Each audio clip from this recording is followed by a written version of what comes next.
AutoZone's earnings are muffled by tariffs and a soft housing market takes a toll on the Toll Brothers forecast. We roll through their earnings. The pasta sauce spicing up Campbell's bland earnings. We sample the latest in food. And chips, China, and the naughty T word. We break down the latest on the government's revenue sharing scheme. For Tuesday, December 9th, it's Brew Markets Daily, and I'm Anne Berry.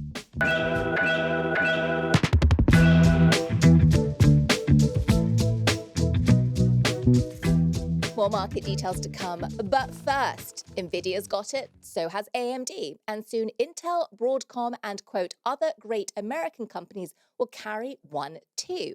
Well, that's an export tax paid to the US government for sales to select clients in China. We're going to come back to semantics in a moment, so stick with me on this. But first, some context. Back in August, both NVIDIA and its rival Advanced Micro Devices, AMD, agreed to share 15% of revenue from chip sales to China with the US government, a partial workaround for export controls on AI chips that have been put in place owing to American national security concerns. But demand for these exports turned out to be limited, with China warning, for example, against using the H20 AI chip that NVIDIA had specifically designed for export to that country. Now, to stimulate some motion, President Trump said yesterday that NVIDIA will be allowed to ship its H200 chips, an upgrade from the H20, to, quote, approve customers in China on the condition that the US gets an increased cut of that revenue of 25%.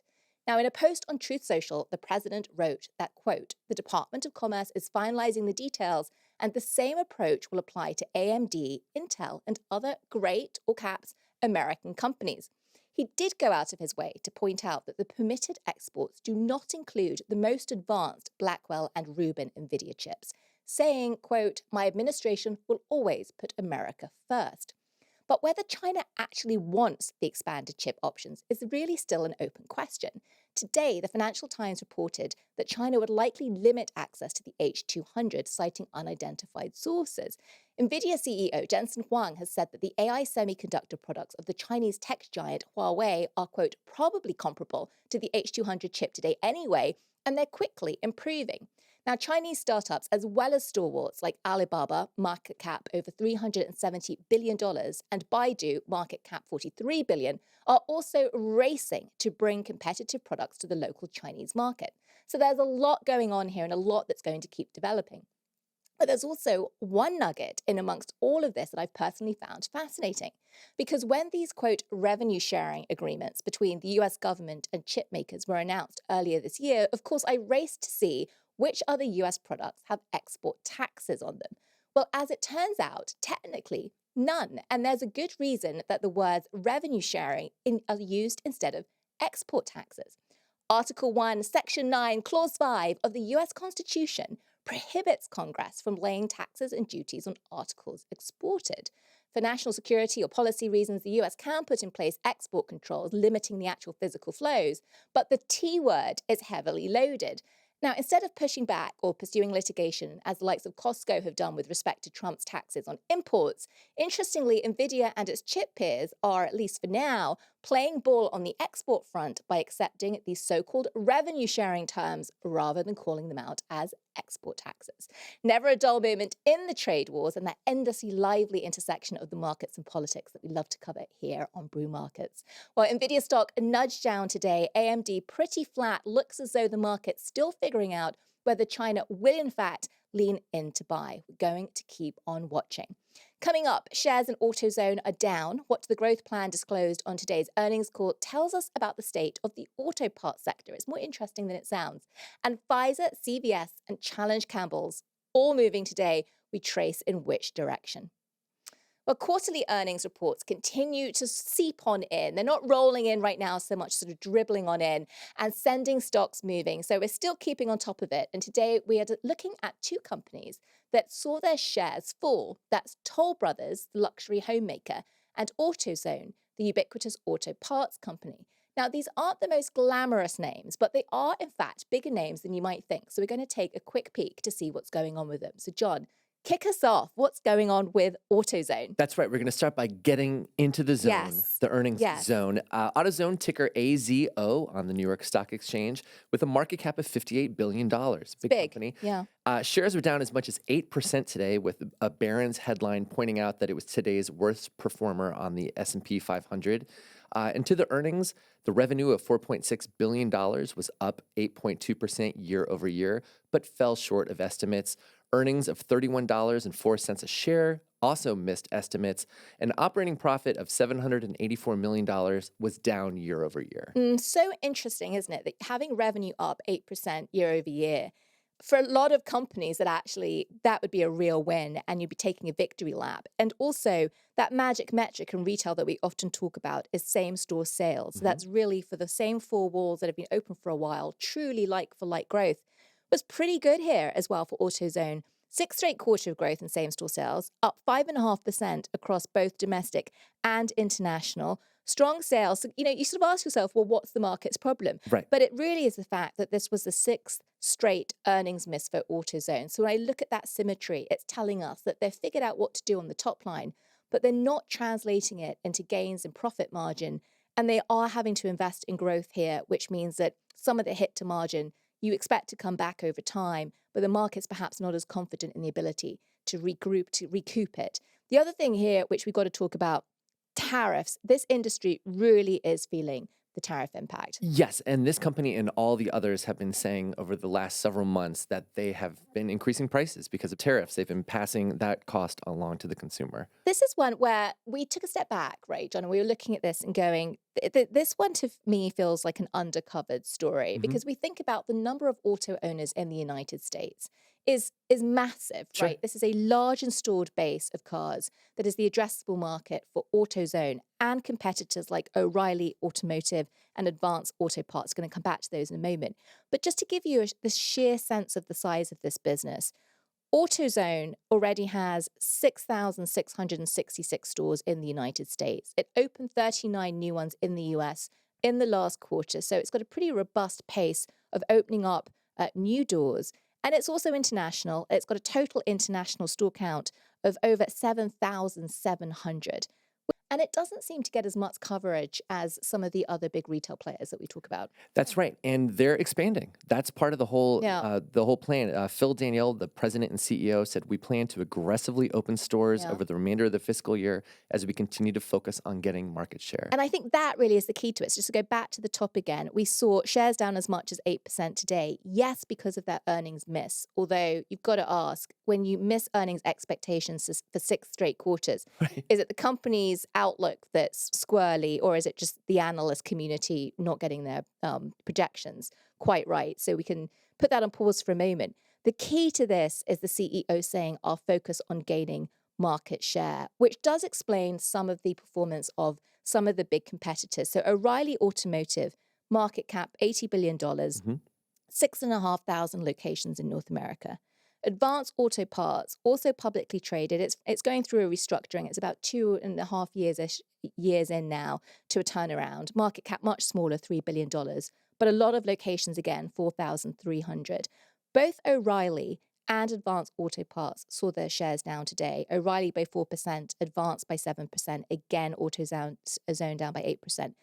And yes, it's the tariffs. But again, when you got the big player saying we're going to focus on gaining market share, that's not great news for the industry. That's sort of saying there's a fixed amount of pie and we're just going to open more stores to make sure that our share of that pie accretes to us more aggressively. And we talked about this, and I think it's a lot of car owners want to buy their auto parts in person. That's interesting. I looked through the earnings report. There was never a mention of we're going to go direct to consumer or we're opening up our e-commerce, something like that. They're just saying more stores, more locations, more areas down the block. That DIY element's really important. And you do sort of see it. Let's take Home Depot, for example, when it comes to DIY in your homes. They have a robust e-commerce business. They've also got a professional line where they're trying to build out their B2B. But when you talk to executives at Home Depot, they do talk a lot about the experience. Now, we've talked a lot on this show about experiences like going to Dick's Sporting Goods and using the batting cages or using the climbing walls.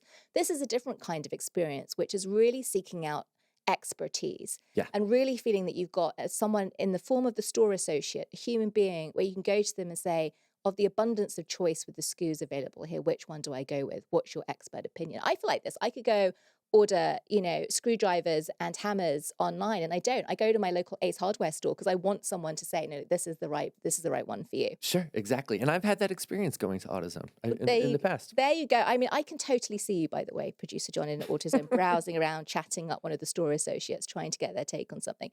Well, look, AutoZone stock is up 8% year to date. So that is despite the downdraft that we saw in the stock price today, up 205% over the past 5 years. So again, not been a great 2025 in terms of the actual earnings results, but the stock still holding up pretty well. Let's switch gears, pun intended, and talk about McMansions. Yes. Let's talk about Toll Brothers and McMansions, which, by the way, when I first moved to America, people kept referring to these McMansion things. I had absolutely no idea what they were talking about. But I feel as though you sort of grew up seeing them pop up all over the place. Oh, absolutely. Grew up outside of Washington, D.C. in Virginia, Fairfax County, which is now where all the data centers are. Oh, interesting. And at the time, there was money coming in Yeah. and just McMansions popping up like mushrooms overnight. That's what happens when you have land. You got lands and developers, and I just didn't see that growing up at all. I just felt like, London just had this installed base of ancient homes, and you just hope the plumbing was working. Right, exactly. That was sort of my experience. This was kick out the cows and put in a big house. Ticker TOL on the New York Stock Exchange for Toll Brothers. Market cap of $13 billion. And year to date, the shares are up 8%. Over the last 5 years, shares are up 200%. But today, the stock was down 4% before the trading started, and then inched back up throughout the day, but finished down about 2%. Couldn't quite decide what it wanted to do. Mm-hmm. But the company reported something very interesting. I just want to sort of set the stage a little bit. There's been a lot of debate around the state of the housing market. Right. Is it a buyer's market? Is it a seller's market? Is there demand despite the fact that interest rates and as a result, mortgage interest rates have been so high? Despite the fact that consumers have been squeezed, their disposable income and as the savings rate doesn't seem to have picked up, is there nevertheless demand for purchasing a home? Have people saved up their deposits and are they able to do it? And this is what really jumped out at me in this Toll Brothers earnings. They were pretty explicit that the market has been soft. Yes. Like they explicitly said, and I'm just going to find the quotation here, the Toll Brothers chief financial officer said, given soft demand, this is a quotation, across many markets, we remain focused on running our business in a disciplined manner. So they want to execute, but they're saying that the external stimulus isn't really there. Now, the company reported home sales revenue of $3.4 billion. That's off of 3,400 units. So pretty simple arithmetic here. On average, these new homes are being sold for just under $1 million each. And I want to talk about that because Toll Brothers does position itself as luxury. Mm-hmm. But it does put into perspective some of these statistics we've been hearing about the average age of the first-time home buyer is now up at 40 years old. I mean, this is a big ticket for someone for a first-time home. Right, exactly. And so they're saying there is some softness, but they're also pointing out that they think they're in a unique position in the luxury business. Douglas Yearley, the chairman and CEO, said on the call today, our fourth quarter and full year results demonstrate that our luxury business is differentiated as we serve a more affluent customer who is less impacted by the affordability pressures. And so there's that K-shaped economy where Toll Brothers CEO is saying, don't worry too much about us. There's a soft forecast, but we're still selling to high income folks. Yeah, some confidence that there's still a base of resilience there. One thing that was also interesting is there was some context for the earnings miss, which relates to M&A activity or the lack thereof or the lack of closing on it. Back in September, Toll Brothers had announced it was planning to completely exit the multifamily business, so to focus on building single-family homes. And as a result, Toll Brothers announced it was selling a chunk of its multifamily portfolio to the real estate company Kennedy Wilson for $347 million, which included apartments and even student housing. That sale actually had to be delayed until next year. So as a result, the cash coming in didn't do so on time. But the idea is the company wants to use the proceeds from these sales to fund, again, building more single home properties. So Toll Brothers picking its spot not only in the luxury end of the market, but also making it very clear that they want to be in the single home business. So because they were also managing those yeah, apartments and those complexes, and so it's just a whole big part of the company that they're getting rid of, so they can focus on having money to build these single family. very different skill set to actually being the service provider, and one that's fraught with litigation and complexity. So Sure.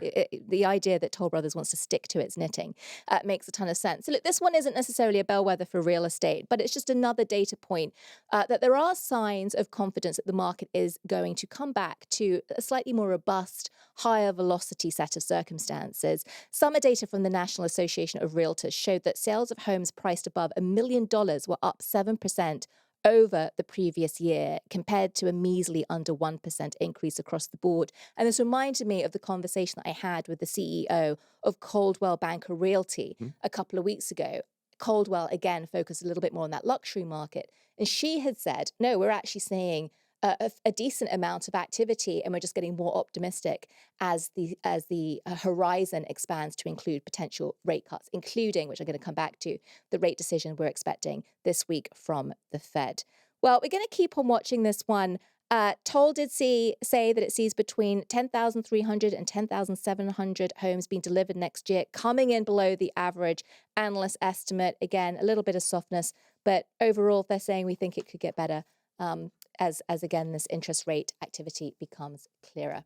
We're going to take a quick break, and when we come back, Pfizer is going international in its quest for a weight loss pill.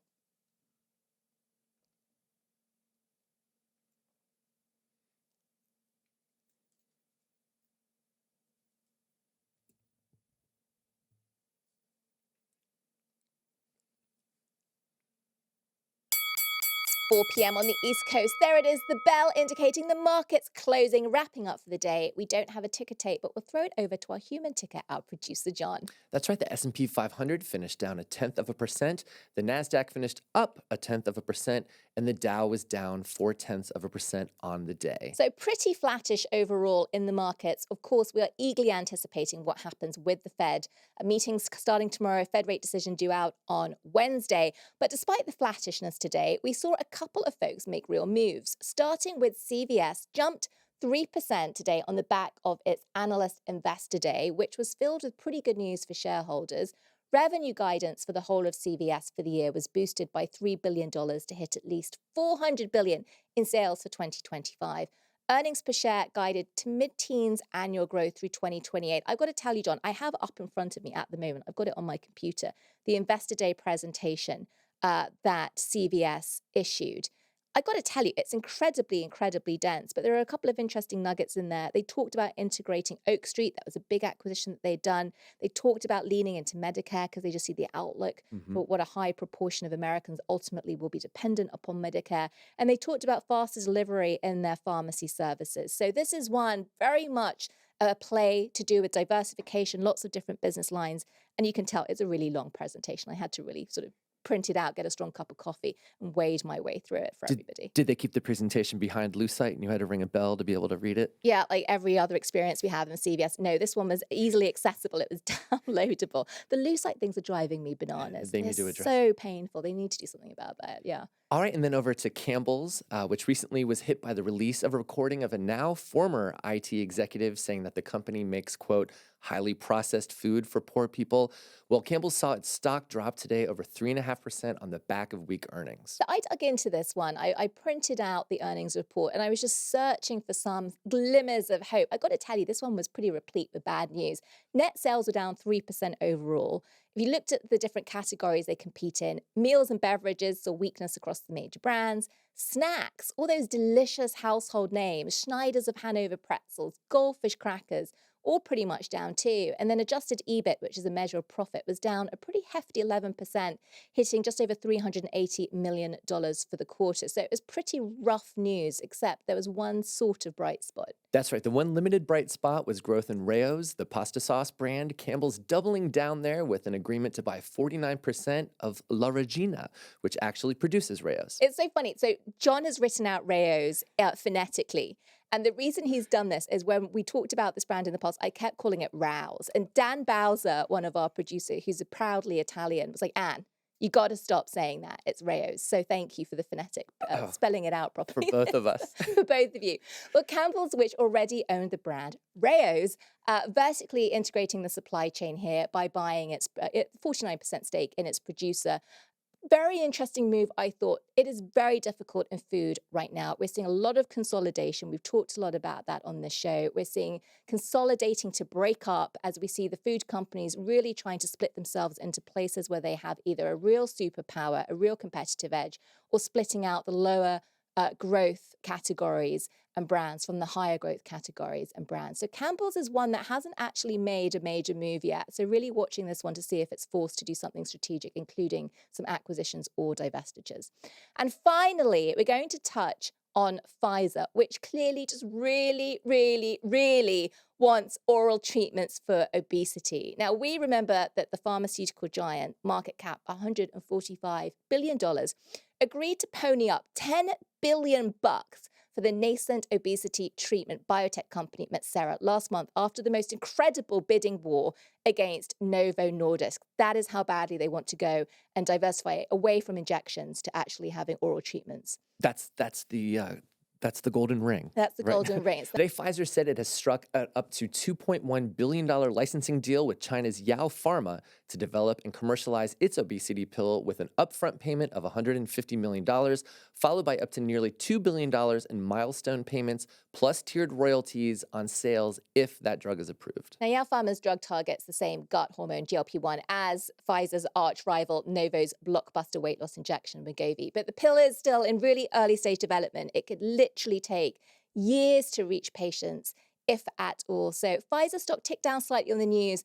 Investors really must be wondering at this moment how much more Pfizer is going to spend going after this and when the return is actually going to come. Really interesting space, the GLP-1's constantly moving. Well, that's it, folks. We are actually putting on some coffee. There are some more earnings to come. We're getting ready for the next couple of Fed days. That's it. Meanwhile, for today, it's Brew Markets Daily. Brew Markets Daily is hosted by Emery and produced by John Crotteau, Tariq Abdellatif, and Emily Milliron. Technical direction by Lonnie Fiskus. Jim Orzo is our audio engineer, and the president of Morning Brew Inc. is Devin Emery. We'd love to hear from you. If you have any feedback, a company you'd like to hear us cover, send an email or voice memo to brewmarketshow@morningbrew.com. Wake up tomorrow with the Morning Brew newsletter and tune in to Neil and Toby on Morning Brew Daily. We'll see you back here tomorrow, same time, same place.